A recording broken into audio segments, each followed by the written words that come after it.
Students, ہم نے ٹیبلیو میں مختلف قسم کے گرافس، مختلف قسم کے انالیٹکس پرفارم کیے. اس سیشن میں ہم کچھ ایڈوانس فارم آف گرافنگ کو ڈسکس کریں گے. اس ایڈوانس فارم میں میپنگ بھی شامل ہے. میپ یعنی ہم اپنے ڈیٹے کو کسی بار چارٹ یا کسی اسکیٹر پلاٹ یا کسی فنل گراف کی بجائے ہم اس کو جیوگرافیکل میپ کے اوپر ویژولائز کریں. فار ایگزامپل، اگر ہمارے پاس پاکستان کے حوالے سے ڈیٹا ہے، پاکستان کے مختلف شہروں میں جو کسی سیلز مین نے سیلز کی ہے، اس ڈیٹے کو ویژولائز کرنا چاہتے ہیں، تو بجائے ہم اس کے لیے کوئی ایک بار چارٹ ڈیولپ کریں یا کوئی پائی چارٹ ڈیولپ کریں، ہم اس کو پاکستان کے میپ کے اوپر ویژولائز کر لیں. ایک بہت ہی امپورٹنٹ فیچر اس میپ کا یہ ہے کہ یہ ہمیں جیوگرافیکل ڈسٹریبیوشن کے بارے میں بتاتا ہے.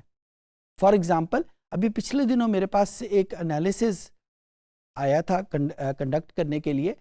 کسی ایجوکیشنل انسٹیٹیوٹ کا ڈیٹا تھا اور وہ یہ ویژولائز کرنا چاہ رہے تھے کہ اس کے اسٹوڈنٹ لاہور کے کن ڈفرینٹ علاقوں سے اس میں آتے ہیں.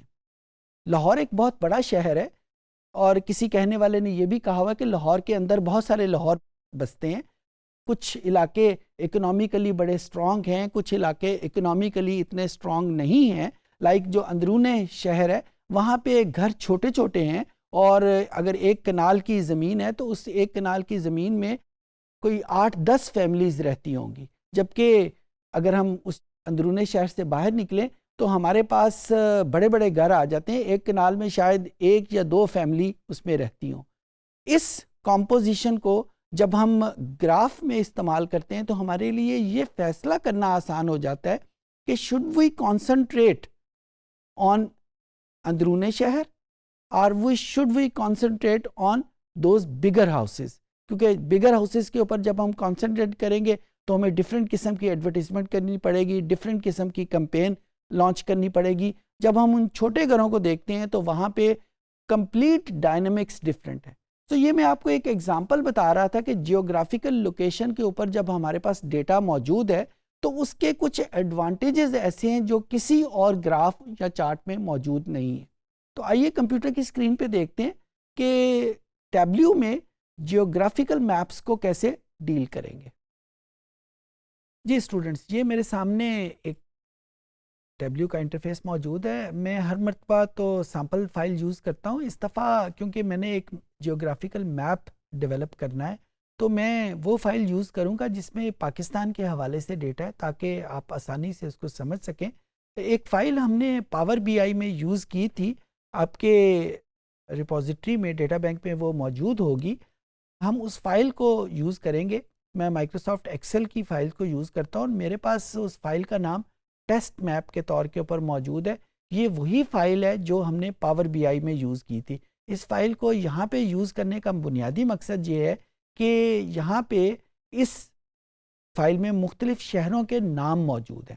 یہاں پہ آپ دیکھ رہے ہیں یہ نام موجود ہے ہمارے سامنے، لاہور کا، کراچی کا، اسلام آباد، یعنی پاکستان کے مختلف شہروں کے نام موجود ہیں ان کی سیلز کے ساتھ ساتھ. ایک بات یاد رکھیے گا، اس فائل میں صرف شہروں کے نام موجود ہیں، ان کی لانگیچیوڈ یا لیٹیچیوڈ کی ویلیوز موجود نہیں ہیں. پاور بی آئی کے لیے یہ کمپلسری کنڈیشن ہے کہ اگر میں ایک جیوگرافیکل میپ یوز کرنا چاہوں تو جس فائل کو میں یوز کروں اس میں لانگیچیوڈ اور لیٹیچیوڈ کی ویلیوز لازمی طور پہ موجود ہوں، انلیس وہ پاور بی آئی اس کا میپ ڈیولپ نہیں کرے گی. اچھا، یہ کنڈیشن ٹیبلیو میں موجود نہیں ہے، لیکن اس کنڈیشن کا ایک ڈاؤن سائڈ یہ ہے کہ ہمیں لازمی طور کے اوپر انٹرنیٹ کے اوپر ہونا چاہیے، کیونکہ جو ہی ہم کسی شہر کا نام استعمال کرتے ہیں ٹیبلیو آٹومیٹکلی اس کی لانگیچیوڈ اور لیٹیچیوڈ کی ویلیو نیٹ سے ڈاؤن لوڈ کرتا ہے. سو اگر ہم نیٹ کے اوپر کنیکٹڈ ہیں تو ہم بڑی آسانی کے ساتھ وہ میپ ڈیولپ کر لیں گے، لیکن اگر ہمارے پاس انٹرنیٹ نہیں ہے تو ہمارے لیے یہ مشکل ہو جائے گا.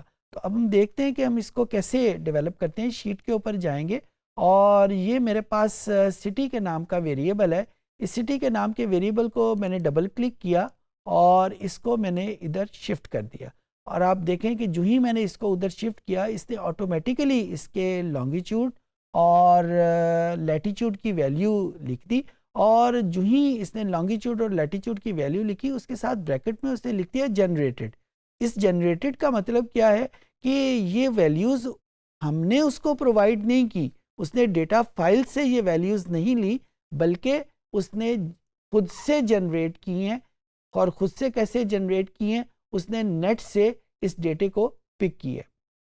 اگر ہمارے پاس ہماری ڈیٹا فائل میں لانگیچیوڈ اور لیٹیچیوڈ کی ویلیوز موجود ہیں, ہم ان کو بھی یوز کر سکتے ہیں, لیکن ان کو یوز کرنے کے بعد ہمارے پاس یہ جنریٹڈ کا ورڈ لکھا ہوا نہیں آئے گا, وہاں پہ سمپل لانگیچیوڈ اور لیٹیچیوڈ کی ویلیو آ جائے گی.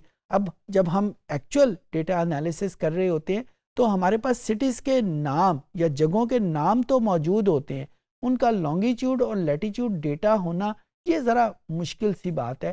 تو ان سارے کیسز میں یہ ٹیبلیو ہماری بہت ہیلپ کرتا ہے کہ ہمیں لانگیچیوڈ اور لیٹیچیوڈ ڈیٹا کے بغیر ہی یہ میپ شو کر دیتا ہے. اب ہمارے سامنے یہ میپ موجود ہے. اب یہاں پہ لیٹ سے میں اس کا پروفٹ کا ڈیٹا یہاں پہ یوز کرتا ہوں, اور پروفٹ کے ڈیٹے کو میں نے یہاں پہ رکھا, اور یہ اس ٹول ٹپ کو میں نے کلک کیا, اور اگر میں اس یہاں پہ لیبل کو کلک کروں گا تو آپ دیکھیں کہ جو جو شہر ہیں جو پوائنٹ آؤٹ ہوئے ہوئے ہیں ان کے نیچے ان کی ویلیوز جو بھی ان کے سیل کی ویلیو وہ لکھی ہوئی آ گئی. سملرلی اگر میں اس ٹیکسٹ کی بجائے اس کو کلر کر دوں گا تو یہ ویلیوز غائب ہو جائیں گی اور وہ ڈفرینٹ کلر کے ہو جائیں گے depending on their intensity. So اس ٹول ٹپ کی مدد سے ہم اس کے ویلیوز کو چینج کر سکتے ہیں. یہ ویلیوز لکھی ہوئی آ گئی. تو دوسرے معنوں میں جب ہم ایک جیوگرافیکل میپ کے اوپر ہم کوئی بھی ڈیٹا امپرنٹ کروانا چاہتے ہیں تو ہمیں لانگیچیوڈ لیٹیچیوڈ کا کمپلسریلی پتہ ہونا ضروری نہیں ہے. یہ کام ٹیبلیو ہمارے لیے بڑی آسانی کے ساتھ کر دیتا ہے, اور اس کے لیے ہم ایک جس طرح یہاں پہ ٹرائل ورژن کے اوپر کام کر رہے ہیں, ہمارے پاس لائسنس ہونا بھی ضروری نہیں ہے. جی یہ میرے پاس ٹیبلیو موجود ہے. میں نے وہ جو جیوگرافیکل میپ والی فائل ہے وہ ختم کر دی ہے, اور میں وہی سپر سٹور والی فائل دوبارہ یوز کرنے لگا ہوں. ایک بڑے اسپیشل قسم کا گراف ہے جو عام طور پہ اویلیبل نہیں ہوتا اور ہمیں بڑی انفارمیشن پرووائڈ کرتا ہے. میں یہاں پہ لیٹ سے اس کی کیٹیگریز یہاں پہ پرنٹ کروا لیتا ہوں, اور اس کے ساتھ اس کا پروفٹ یا اس کی سیل جو ہے وہ یہاں پہ شفٹ کروا دی. یہاں پہ مارکس میں ہمارے پاس یہ آٹومیٹک کا ورڈ لکھا ہوا ہے. اس آٹومیٹک کو میں چینج کر دیتا ہوں. ایک ورڈ یہاں پہ لکھا ہوا ہے گنیٹ بار. اس کو گنیٹ بار کیا تو دیکھیں وہ بارز کنورٹ ہو گئیں ایک چھوٹے چھوٹے نشان کے اوپر. بعض اوقات یہ نشان ہماری بہت ہیلپ کرتا ہے اور دیکھنے میں تو خوبصورت لگتا ہی ہے. اچھا اب یہاں پہ میں نے کرنا کیا ہے جس کے لیے میں نے یہ سارا آپ کے سامنے گراف شو کیا ہے. یہ میرے پاس ویلیوز آ رہی ہے سم کی. اب یہاں پہ اگر اس ٹول ٹپ کو کلک کروں تو یہاں پہ میرے پاس ایڈ ٹیبل کیلکولیشن کے نام کا ایک آئیکن آئے گا. اس کو کلک کیا, یہ ہمیں کچھ اور آپشن پرووائڈ کرتا ہے کہ یہ ویلیوز میں نے ٹیبل کے اکراس کیلکولیٹ کرنی ہے, سیل کے اکراس کیلکولیٹ کرنی ہے, یا کسی خاص 2 یا 3 سیلز کے اوپر اپلائی کرنی ہے.